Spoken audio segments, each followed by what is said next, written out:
A little boy finds a baby in a manger at the church's nativity scene on Christmas Eve. What the priest discovers changes everything. On the crisp evening of Christmas Eve, the small town of Willow Creek bustled with festive cheer.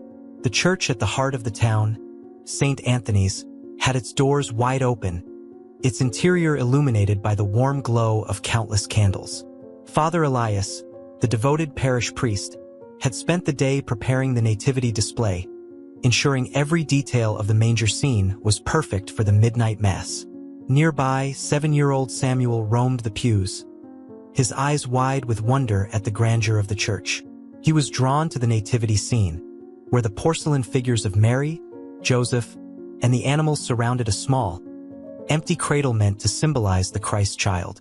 But tonight, the cradle wasn't empty. Samuel approached the manger, his curiosity piqued by an unusual sound.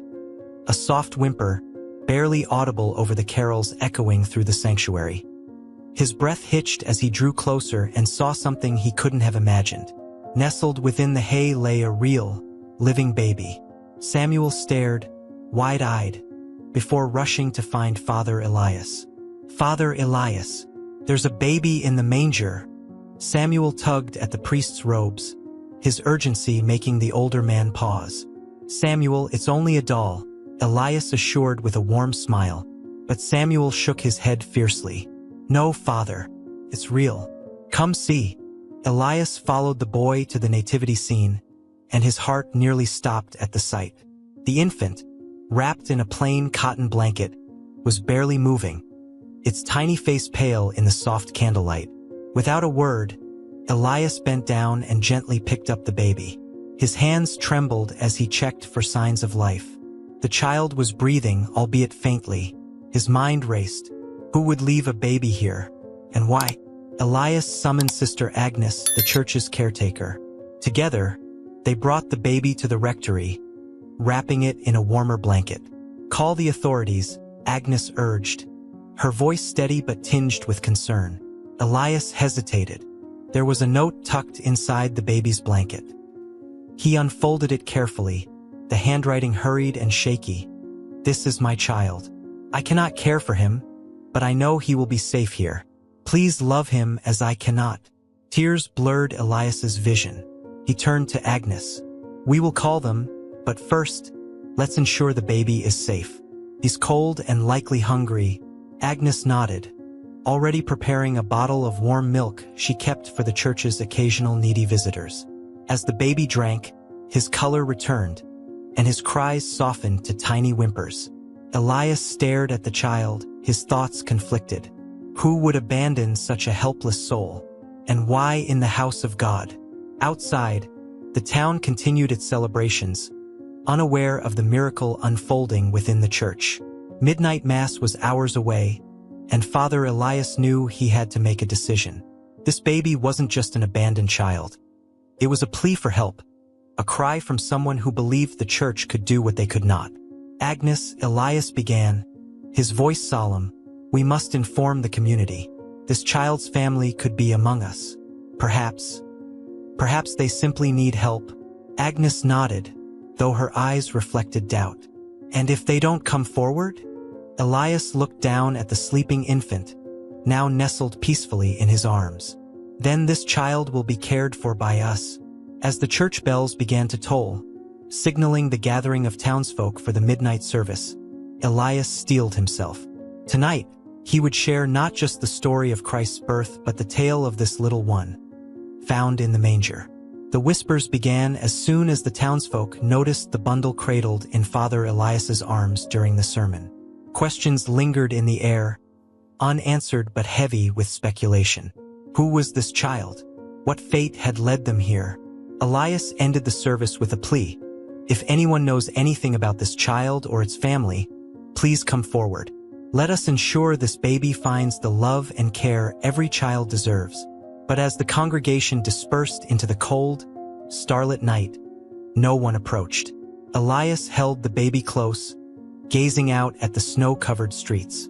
Somewhere out there, a mother was alone, her heart likely breaking. Who was she, and what had driven her to leave her child in the hands of strangers? The town of Willow Creek awoke on Christmas morning to a strange and solemn buzz. The news had spread. A baby had been found in the church nativity. Speculations swirled like the morning snowflakes. Who could have left the child, and why?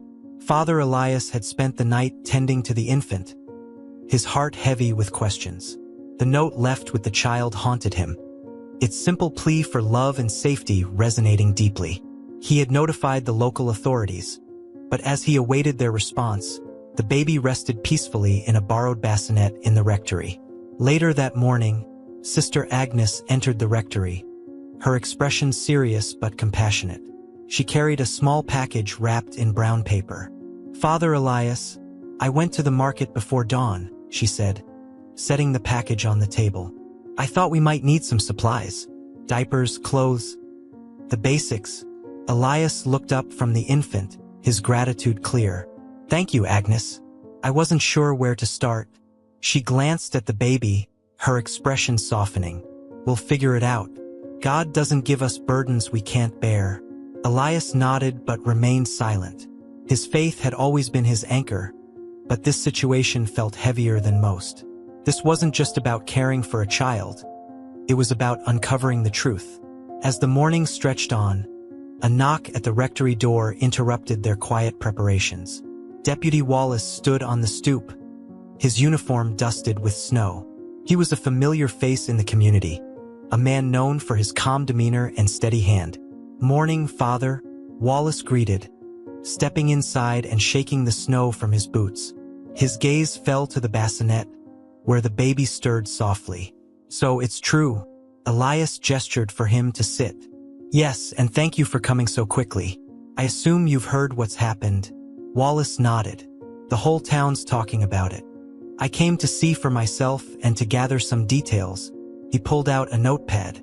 "Anything unusual last night? Someone hanging around the church? Any strangers in town?" Elias shook his head. "Nothing I noticed. But whoever left this child chose this place for a reason. They must have trusted us." Wallace jotted down notes. "The letter you mentioned.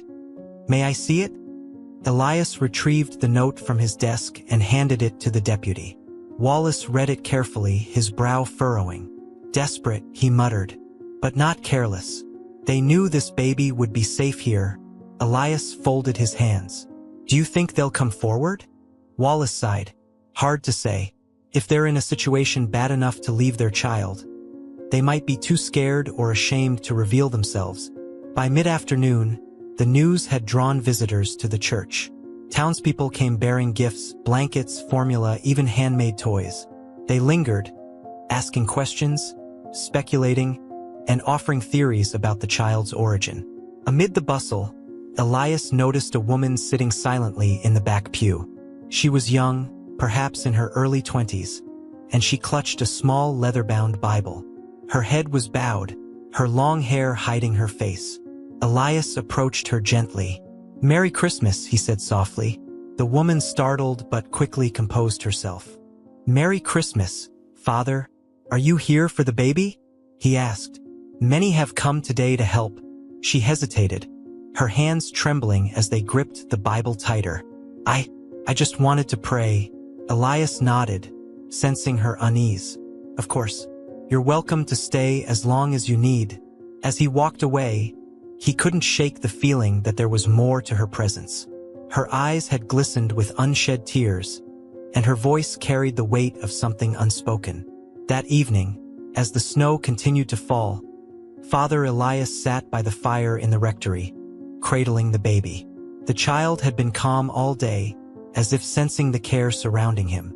Agnes had taken to calling him Gabriel, after the angel who delivered God's messages, a name that quickly stuck. Elias gazed at Gabriel, his mind racing with thoughts of the woman in the pew. Could she be the mother, or was she simply moved by the story? Agnes interrupted his thoughts as she entered with 2 steaming cups of tea. "You look lost in thought, Father." "I am," Elias admitted, accepting a cup. "This child has stirred something in all of us." "Did you notice the young woman in the church earlier?" Agnes nodded. "She stayed a long time, seemed troubled." Elias sighed. "I wonder if she knows something." or if she's carrying a burden of her own. Agnes placed a reassuring hand on his shoulder. If she does, she'll speak when she's ready. In the meantime, we have a child to care for. That night, as Elias prepared to rest, he whispered a prayer. Lord, guide us. Help us find the answers this child needs and the strength to care for him. As the wind howled outside, Gabriel stirred in his sleep, his tiny hand curling into a fist. Elias watched him, his resolve hardening. Whoever had left this child believed in the power of the church, of the community. And Elias was determined not to let them down. But as the days ahead unfolded, the silence surrounding Gabriel's arrival would grow heavier, and the answers they sought would prove far more complex than anyone imagined. The day after Christmas, Father Elias awoke to a pale winter sun streaming through the frosted windows of the rectory. Gabriel's soft murmurs from the bassinet drew him out of his thoughts. The baby had become a quiet presence in the rectory, and though he was small, his arrival seemed to echo across the town. Sister Agnes had already begun her morning chores, her efficient movements leaving a trail of warm bread baking in the kitchen and the faint scent of incense lingering from the church sanctuary. The rectory phone rang, cutting through the quiet. Elias answered to find Deputy Wallace on the line. "Father, we may have a lead," Wallace said without preamble. Elias's breath caught. "Tell me." A local grocer reported seeing a young woman acting suspiciously on Christmas Eve, Wallace explained. She bought formula and diapers and asked about the church's midnight service. He said she seemed anxious. Elias immediately thought of the young woman in the pews. "Did he give you a description?" "Early 20s, long dark hair, pale. Matches what you described of the woman in the church yesterday," Wallace confirmed. "We're looking into it, but I wanted you to know. This might be the mother." The hours that followed were a blur of activity. Agnes tended to Gabriel while Elias visited the grocer to learn more. Mr. Halston, the store's elderly owner, recounted the encounter in detail, describing how the woman had lingered near the counter, hesitant to make eye contact. "She looked scared," Father Halston said, "like someone who didn't know where else to go." "Did she say anything about herself? A name, perhaps?" Elias pressed. Halston shook his head. "Nothing like that, but she paid in cash and left in a hurry. Seemed like she was trying to avoid drawing attention." Elias thanked him and returned to the church, his mind heavy with thoughts of the mystery woman. He couldn't shake the image of her bowed head and trembling hands. Could she really be the one who had left Gabriel? That evening, as the town prepared for a post-Christmas snowfall, Elias found himself walking through the quiet streets. Something about the church always drew people in during the holiday season, and he wondered if the woman would return. To his surprise, she did. She appeared just before dusk, her thin frame silhouetted against the golden light spilling from the church's stained glass windows.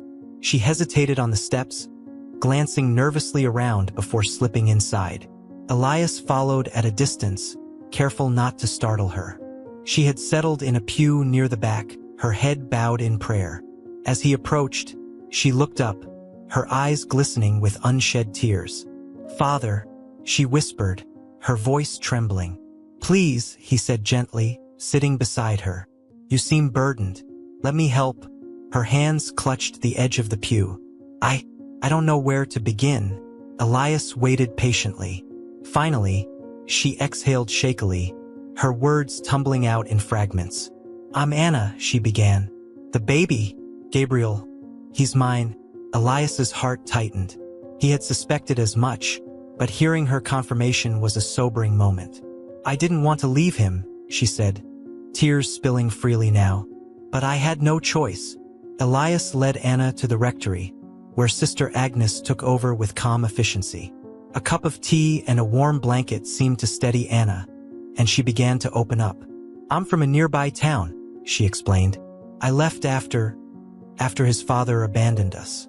I thought I could manage on my own, but things got worse. I lost my job. I couldn't afford rent or food. I didn't know where else to go." She hesitated, her voice breaking.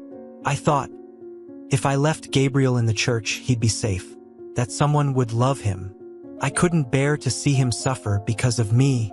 Agnes placed a reassuring hand on Anna's shoulder. You've been through so much, dear, but coming back shows your love for him. Elias studied Anna's face. What do you want for Gabriel now? Her gaze flickered to the bassinet where Gabriel lay sleeping. I want him to have a chance, to grow up in a home full of love. But I don't think I can give him that. Elias leaned forward, his voice steady. Anna will help you. You're not alone anymore. As the evening deepened, Elias and Agnes spoke with Anna about options for support. The church had connections to local charities and families who might provide temporary care, but Elias sensed Anna's hesitation. You love him, he said quietly. Don't give up on yourself. Anna nodded but didn't respond, her eyes fixed on her sleeping son. The weight of her decision was clear, and Elias knew she needed time. As the snow began to fall outside, Anna agreed to stay the night. For the first time in weeks, she had a warm place to rest and the comfort of knowing Gabriel was safe. Elias prayed for guidance, his thoughts consumed by the young mother's plight. How could they help her find a way forward? How could the church be the beacon of hope she needed?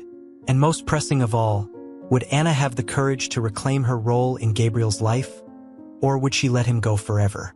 The snowstorm blanketed Willow Creek overnight, wrapping the small town in an eerie silence.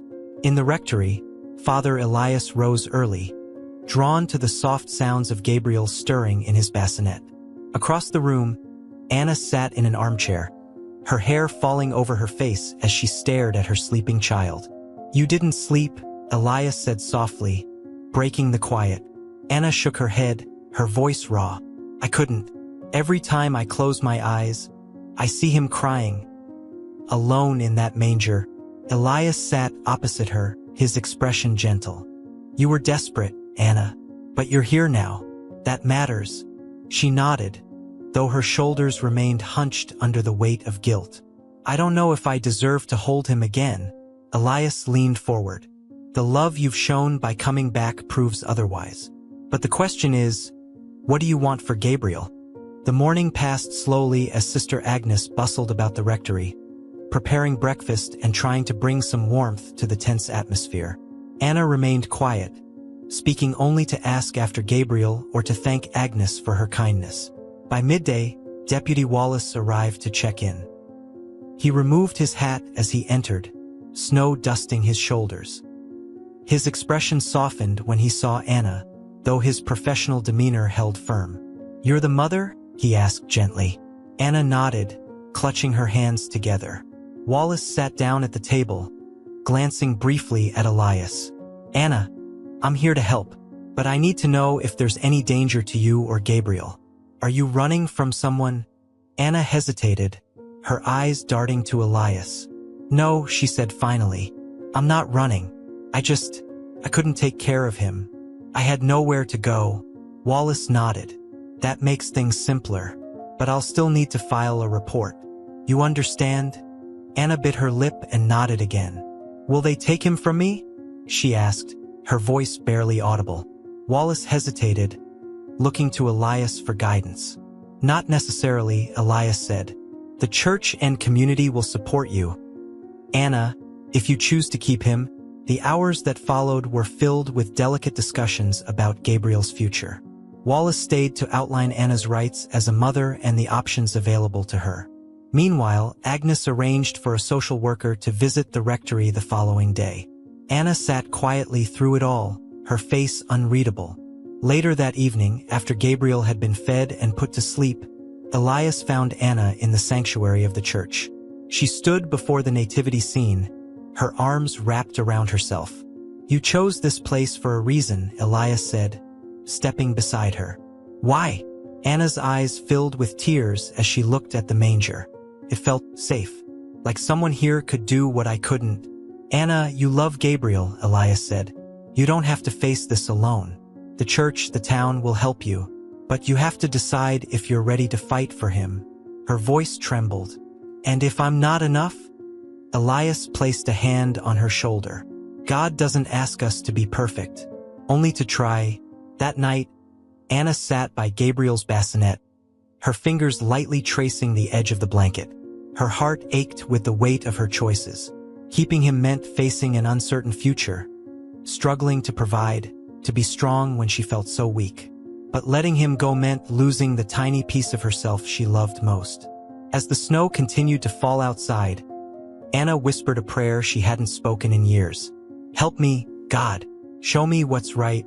In the stillness, Gabriel stirred, his small hand reaching out from the blanket. Anna hesitated, then took his hand in hers, her tears falling silently onto the mattress. Morning brought a faint glimmer of clarity. When the social worker, Ms. Delaney, arrived, Anna sat across from her in the rectory, clutching a cup of tea for comfort. Delaney was kind but straightforward, explaining the steps involved if Anna chose to place Gabriel with another family or accept help from community resources. "I don't want to give him up," Anna said suddenly, her voice firm. "But I don't know if I can be what he needs." Delaney smiled warmly. "You don't have to do this alone. There are programs to help mothers like you, housing assistance, childcare, even counseling." Elias, sitting nearby, leaned forward. "The church will stand by you, Anna. Whatever you decide." Anna looked at them both, her heart pounding. For the first time in weeks, she felt a sliver of hope. But even hope couldn't erase the road ahead. As night fell once more, Anna held Gabriel close, her decision finally taking shape. She turned to Elias, her voice steady but emotional. "I want to try," she said. "I want to give him the life he deserves." Elias's relief was evident, and he smiled gently. "You've made the bravest choice, Anna." But as they embraced this tentative resolution, none of them could foresee the challenges yet to come. The doubts that would creep back in, the judgment of others, and the moments of despair when the weight of the past threatened to crush them all.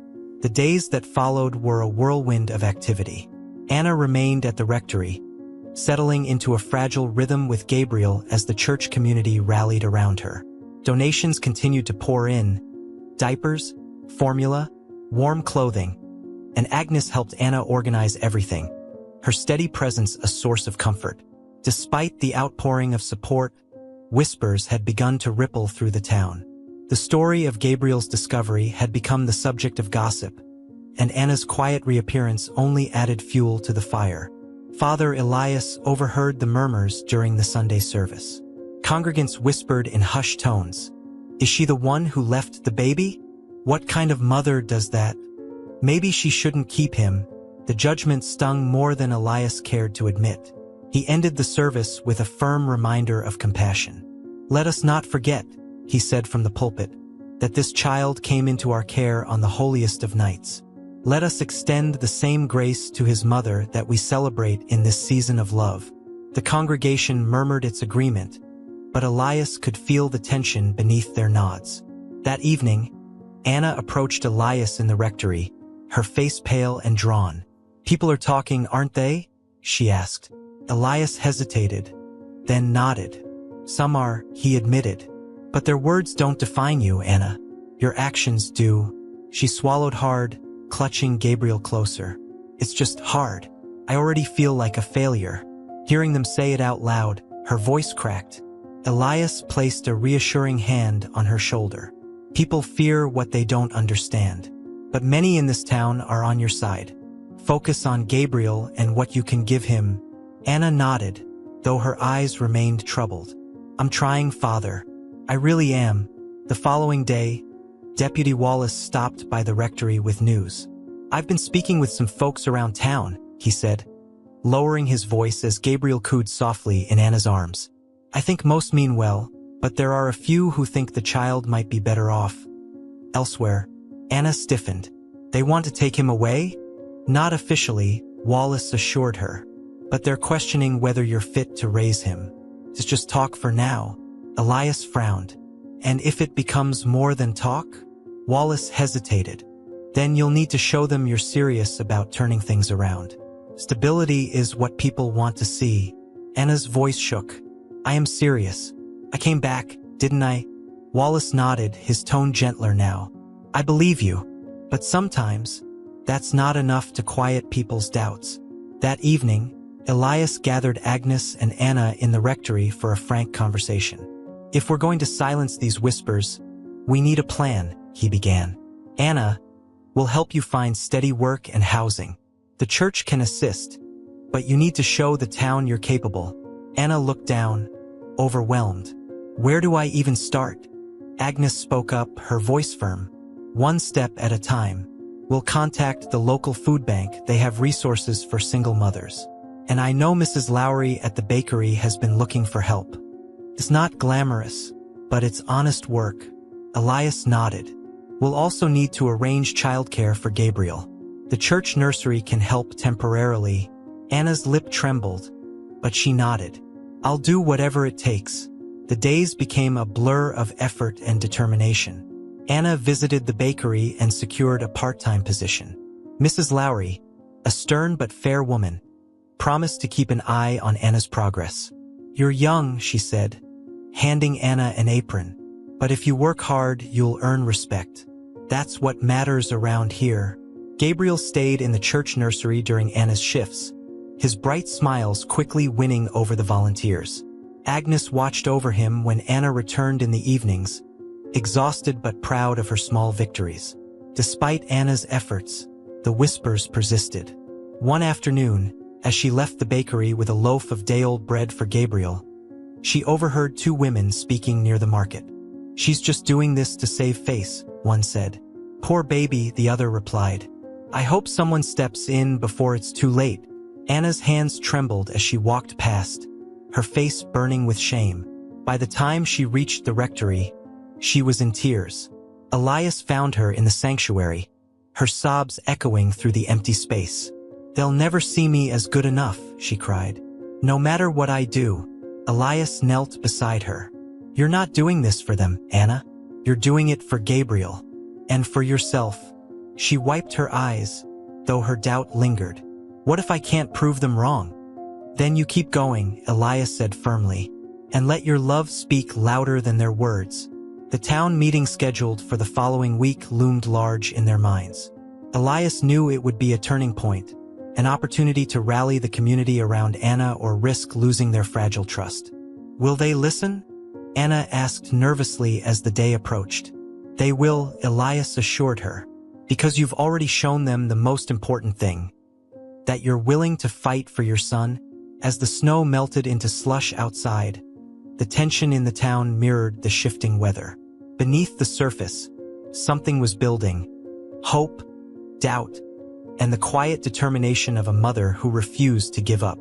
The night of the town meeting arrived, and the community center was filled with a mixture of anticipation and tension. The townsfolk of Willow Creek sat in rows of folding chairs, their voices low but charged with curiosity. At the front of the room, Father Elias stood next to Anna, who clutched Gabriel protectively against her chest. Her pale face betrayed her nerves, but her resolve held firm. Deputy Wallace called the meeting to order, his deep voice cutting through the murmurs. "We're here to discuss the matter of the child found at St. Anthony's Church on Christmas Eve, and to address the concerns surrounding his care." The room fell silent as all eyes turned to Anna. Elias stepped forward first, his calm presence a balm to the rising unease. "My friends," he began, his voice steady, "on that holy night, a miracle arrived at our church.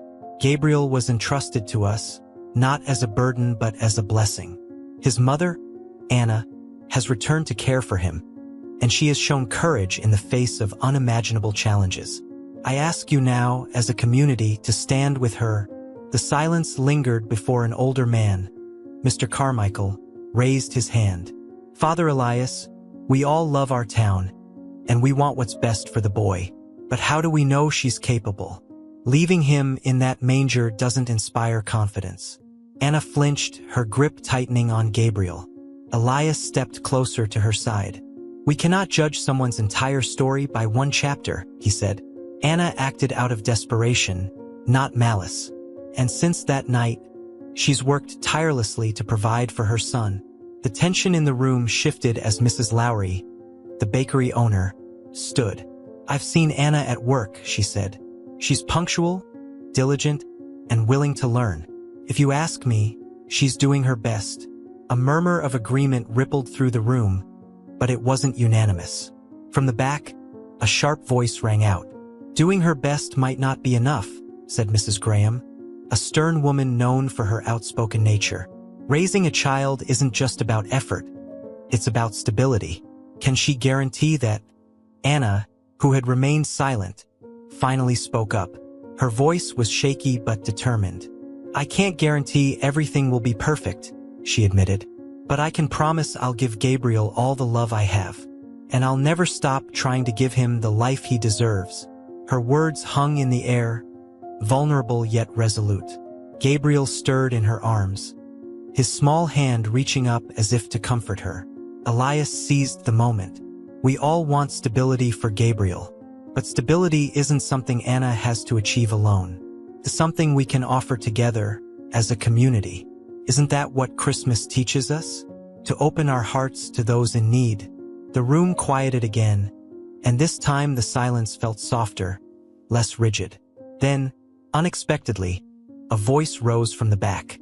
I was raised by my grandmother after my parents couldn't care for me, said a middle-aged man Elias recognized as Mr. Hargrove, the grocer. She didn't have much, but she had love, and that was enough. I say we give Anna a chance. The sentiment began to spread, one person after another voicing cautious support. Even Mrs. Graham, though reluctant, finally nodded. As long as she keeps proving herself, I suppose it's fair to give her a shot. Deputy Wallace stepped forward, his authoritative presence calming the remaining tension. The town's consensus is clear, he said. We'll support Anna and Gabriel, with the church leading the effort to provide resources and oversight. After the meeting adjourned, Anna sat on the edge of the stage, holding Gabriel as townsfolk approached. Some offered encouragement, while others simply nodded their approval. Though the atmosphere remained cautious, the tide had turned. Elias knelt beside Anna, a proud smile on his face. You did well, he said softly. They see your heart now. Anna's eyes filled with tears. I don't know how to thank you. You don't need to, Elias replied. Just keep moving forward. That night, as snow began to fall again, Anna returned to the rectory, exhausted but relieved. She placed Gabriel in his bassinet and sat beside him, her heart heavy with the weight of the evening but lighter with hope. For the first time, she allowed herself to believe that maybe, just maybe, she could give her son the life he deserved, with the help of the town, the church, and the unshakable love she carried in her heart. But as the days ahead would prove, love alone wouldn't shield her from the challenges that lay ahead. In the weeks following the town meeting, Anna's determination became evident to everyone. The bakery job expanded into full-time work, and the church nursery provided consistent care for Gabriel. Each day was a quiet battle, but Anna faced it with resolve, bolstered by the tentative goodwill of the community. Father Elias and Sister Agnes continued to be her pillars, offering guidance and reassurance. But even with the newfound support, Anna couldn't escape the shadows of doubt, both from others and within herself. One chilly morning, as Anna walked to the bakery, pushing Gabriel in a borrowed stroller, she overheard a conversation between two women outside the general store. Their words stopped her in her tracks. She's doing better, but you know how these things go, one said. Exactly, replied the other. It's only a matter of time before she slips. Anna clenched the stroller's handle, her knuckles white. She walked on, pretending not to hear, but the sting of their words followed her through the day. That evening, she confided in Elias. They'll never forget what I did, she said, sitting in the rectory's small sitting room. No matter how hard I try, they'll always see me as the woman who abandoned her baby. Elias leaned forward, his gaze kind but firm. People's opinions aren't the measure of your worth, Anna. Gabriel is thriving because of you. That's what matters. Anna nodded, though her eyes betrayed lingering doubt. I just wish I knew for sure that I'm enough. As winter melted into early spring, a letter arrived at the rectory addressed to Anna. It was written in neat, formal handwriting and bore the seal of the county's child welfare office. Anna's hands trembled as she opened it. It's a home visit, she told Elias and Agnes that evening, to assess Gabriel's living situation. That's standard procedure, Agnes said reassuringly. You've done everything right. You have nothing to fear. But Anna couldn't shake the nerves that gripped her. What if they decided she wasn't capable? What if they took Gabriel away? On the day of the visit, the rectory gleamed with a freshly scrubbed shine. Agnes had helped Anna prepare, ensuring every detail was perfect, from Gabriel's neatly folded clothes to the spotless bassinet in the corner. The social worker, Ms. Delaney, arrived promptly. She was the same kind woman who had met Anna weeks ago, but this time her presence felt weightier. Delaney inspected the living arrangements, asked Anna about her daily routine, and spent time observing her interactions with Gabriel. The baby cooed happily in Anna's arms, his contentment seemingly a testament to her care. "You've made significant progress," Delaney said as she finished her notes. "Your efforts are commendable, Anna." Relief flooded Anna's face, but Delaney's tone turned serious. "That said, the arrangement here at the rectory is temporary. Have you thought about long-term housing?" Anna glanced at Elias, who spoke gently. "We've been exploring options. The church is prepared to assist with securing a stable home." Delaney nodded. "That's good. Stability will be key moving forward." After the visit, Anna felt a cautious sense of hope. But later that night, as she sat alone with Gabriel, the weight of Delaney's words settled over her. Stability, long-term housing. The reality of her situation loomed large.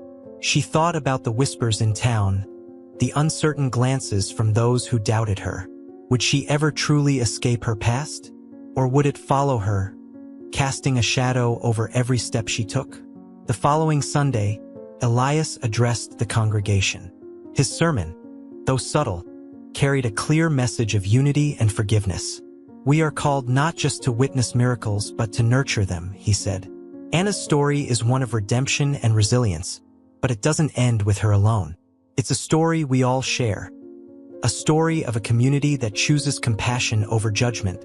After the service, several congregants approached Anna with kind words and offers of support. Mrs. Graham, once one of her harshest critics, handed her an envelope.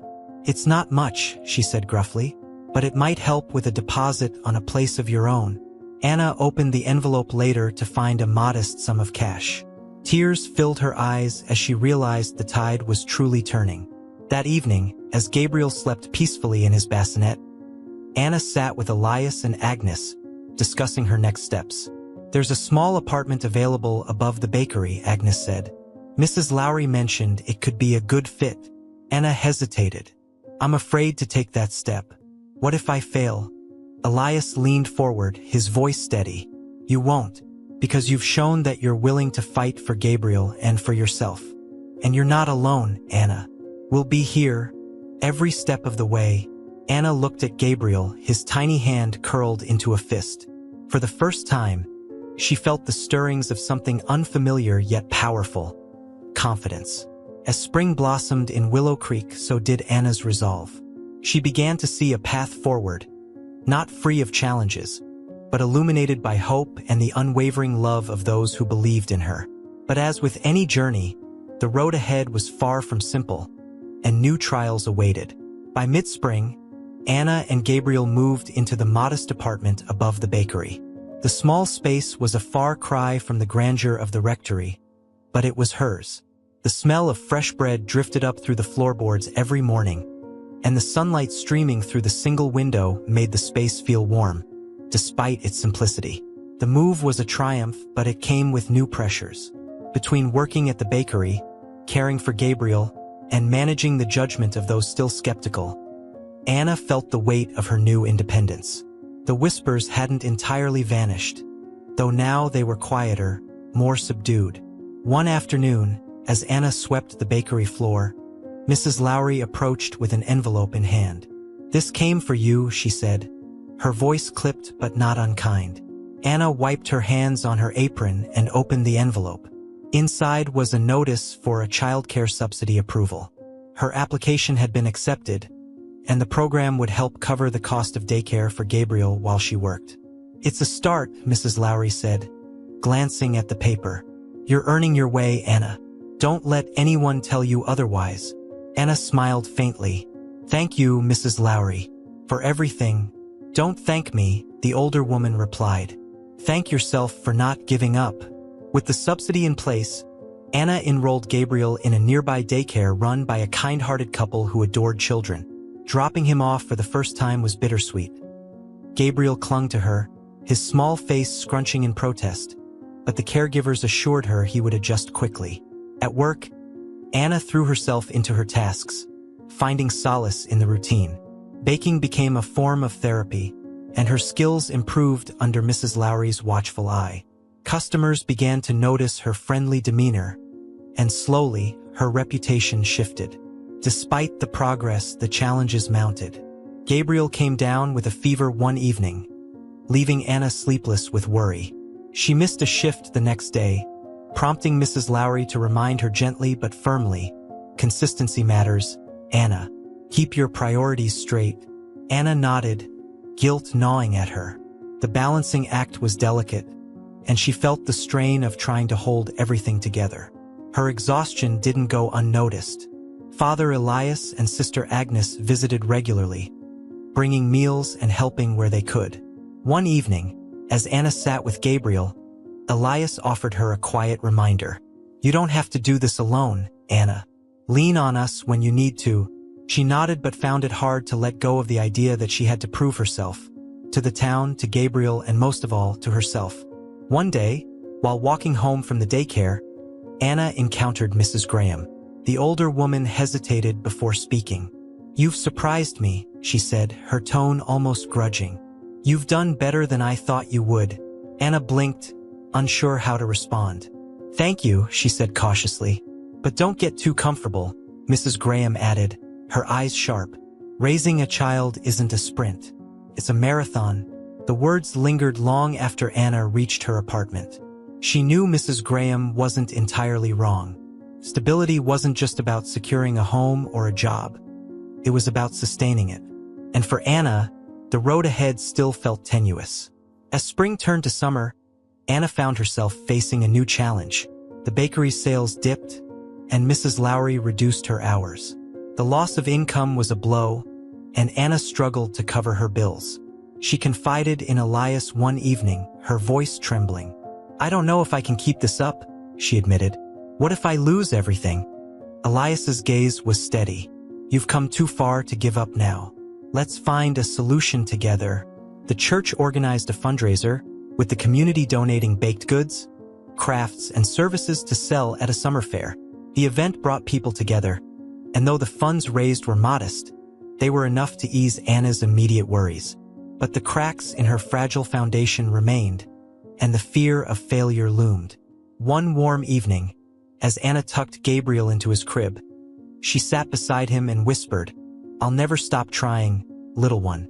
"No matter what," Gabriel gurgled in response, his small hand reaching out to grasp her finger. In that moment, Anna felt the weight of her journey and the strength she'd gained from it. But she also knew that every step forward could bring new trials, and she needed to be ready. In the quiet of her apartment, with the hum of summer insects outside, Anna resolved to keep fighting. For Gabriel, for herself, and for the future she was determined to build. Summer deepened into its golden peak, and with it came both joy and hardship. Anna's days were a delicate dance between work at the bakery, caring for Gabriel, and navigating the community's watchful eyes. She had found a rhythm, but it was tenuous, easily disrupted by even the smallest misstep. The fundraiser hosted by the church had buoyed her finances for a time, but the lull in bakery sales lingered, and the reduced hours stretched her resources thin. Despite her determination, Anna found herself falling behind on bills. Anxiety settled in like a constant ache, tightening her chest each night as she lay awake beside Gabriel. One evening, Father Elias arrived at her apartment with a gentle knock. Anna opened the door to find him holding a small package. "I thought you might appreciate some company," Elias said, stepping inside. He handed her the package, which contained a simple dinner and a card from the church's nursery volunteers. Inside, scrawled in various handwriting, were messages of encouragement. "You're doing amazing, Anna. Gabriel's such a happy boy. We can see how much you love him. Keep going.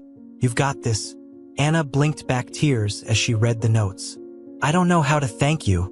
You've already done so much," Elias replied. But you must also learn to accept help. It's not a weakness, Anna. It's grace.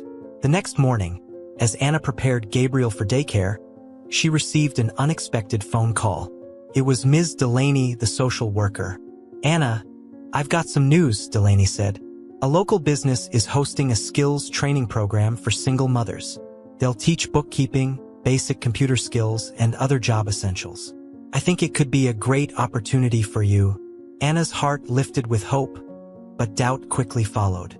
I don't know if I can do that and keep up with everything else. It's part-time, Delaney assured her. And there's a stipend to help cover childcare. Think about it, it could open new doors. Later that day, Anna spoke with Mrs. Lowry about the opportunity. The older woman crossed her arms, considering. Bookkeeping, huh? She said. Could be useful around here. If you want to try it, I'll adjust your shifts. Anna's relief was palpable. Thank you, Mrs. Lowry. I didn't want to disappoint you. Mrs. Lowry waved her off. Disappoint me by not trying. That's the only failure I don't forgive. The training program proved challenging. Balancing her new schedule with her bakery shifts and Gabriel's care left Anna exhausted. But she threw herself into the classes, determined to learn everything she could. Some nights, after putting Gabriel to bed, she stayed up late practicing spreadsheets and writing resumes. On others, she simply sat by the window, staring into the quiet street below, questioning whether her efforts would ever be enough. Meanwhile, the whispers in the community resurfaced. At the market, she overheard someone mutter, "She's stretching herself too thin. That baby needs more attention." Anna's stomach churned, but she held her head high. She wouldn't let their doubts consume her, not again. But the tension came to a head during one of her classes. Midway through a lesson, Anna's phone buzzed insistently. It was the daycare. "Gabriel's running a high fever," the caregiver said. "We think you should come immediately." Panic surged through Anna as she gathered her things and rushed out the door. By the time she reached the daycare, Gabriel was flushed and lethargic, his cries weak. The sight broke her heart. At the pediatrician's office, Anna held Gabriel close, whispering soothing words as they waited. The doctor diagnosed a common viral infection, but the scare left Anna shaken. That night, back at the apartment, Father Elias stopped by to check on them. Anna sat on the couch, cradling Gabriel as tears streamed down her face. "I don't know if I can do this," she admitted. "What if they're right? What if I'm not enough for him?" Elias knelt beside her, his voice firm. "Anna, listen to me. You've faced every obstacle with courage. Gabriel doesn't need perfection. He needs your love, and that you've given him in abundance."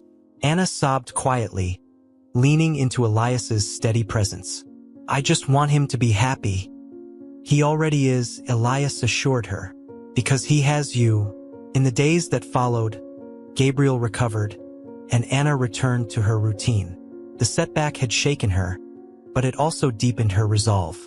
She poured herself into her classes, determined to secure a better future. As summer waned, Anna completed the training program. At the graduation ceremony, Delaney handed her a certificate and smiled warmly. "You've earned this, Anna. It's the first step of many."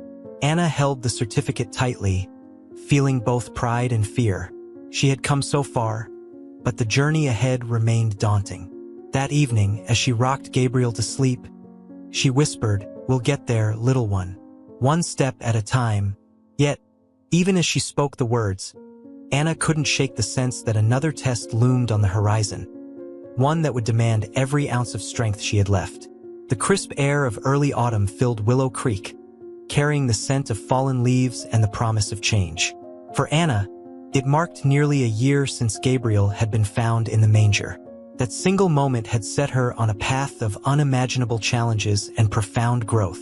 But as the anniversary of that night approached, a new storm threatened to upend her fragile progress. One afternoon, as Anna returned from her shift at the bakery, she found Deputy Wallace waiting near the steps of her apartment.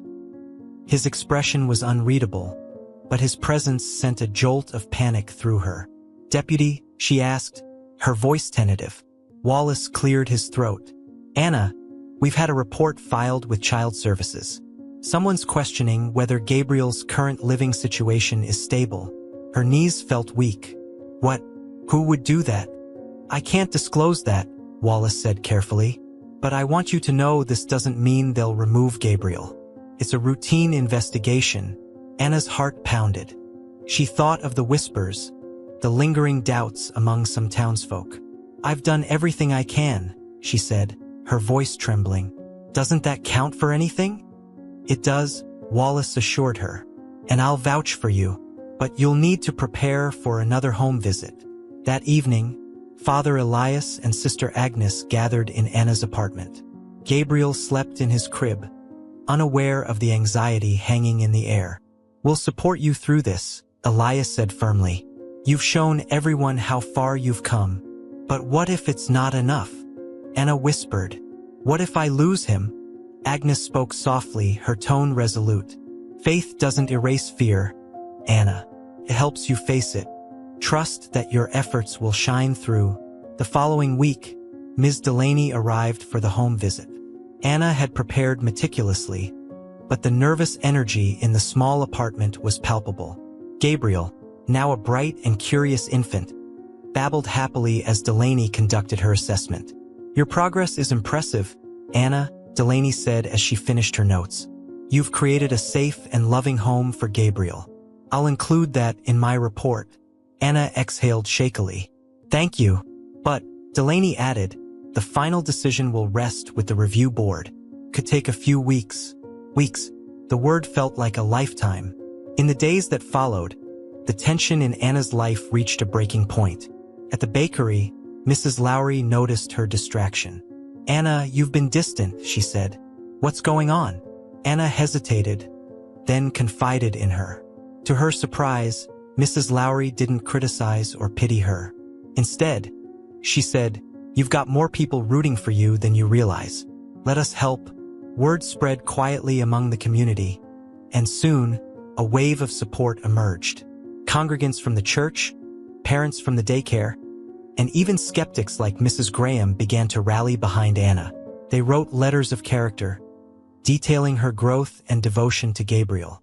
When the day of the review board's decision arrived, Anna felt a mix of dread and hope. She sat in her apartment, clutching Gabriel as she waited for the call. Finally, her phone buzzed. She answered with trembling hands. Anna, Delaney said, her tone warm. I'm happy to tell you that the board has determined Gabriel's placement with you is in his best interest. They've officially closed the case. Tears streamed down Anna's face. Thank you. Thank you so much. You've earned this, Delaney said. Keep building the life you've started. That Sunday, the church held a special service. The nativity scene was already being prepared for the coming season, a reminder of the miracle that had started it all. Elias spoke to the congregation, his voice filled with emotion. A year ago, a child was left in our care. Since then, we've witnessed the power of love and determination.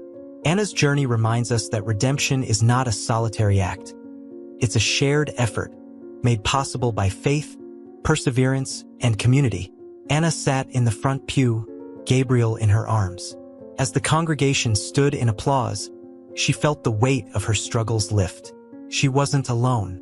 She never had been. That evening, as the first snowflakes of the season fell, Anna stood by the window, watching Gabriel sleep. Her heart swelled with gratitude for the church, for the community, and for the second chance she had been given. You were my miracle, she whispered to Gabriel. And now I'll be yours.